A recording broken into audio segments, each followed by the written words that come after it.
Kama kuna kitu lisumbua watu primary, ile mambo ya wanasema ati mtihani ati unaenda darasa lingine na 200 marks bwana. Sasa mnapewa mtihani mmeshafanya mmesanya makaratasi. Sasa wanaanza kuleta makaratasi kwa darasa sasa. Hiyo wiki ya msomi mnacheza tu. Wanaleta makaratasi kwa darasa bwana, mnaanza calculate bwana.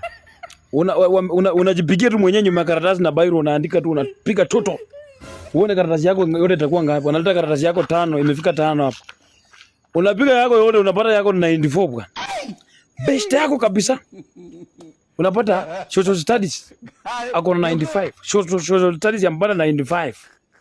Pepa moja. Mpiga yako yote total umepata yako 94. Yote. Na wamesema kama utafikisha 200 marks au watakuallow kwenda darasa lingine klasi nyingine. Sasa siku ya kufunga shule sasa mmetoka kwa miti, mmetoka kwa parade sasa mmemaliza kufunga shule. Sasa mnaenda kwa madrasa mpewa report card na class teacher. Class teacher analeta report card kwa darasa. Anakupea kitu ya kwanza wewe kufungua. Unafungua tu kwa page ile uone umeandikiwa nini.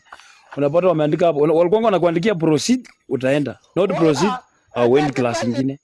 Sasa unapata umeandikiwa not proceed bwana. Marks yenye uko nayo. Not proceed.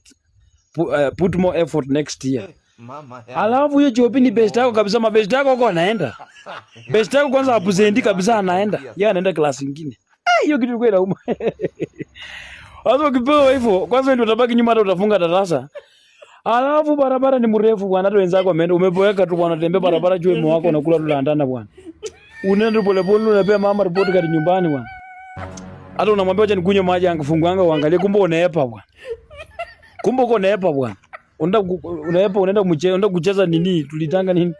Unaenda kucheza mabanda huko hivyo. Umetoroka. Mama anapiga nduru kwa jiko. Anapiga nduru. Anapiga nduru kabisa.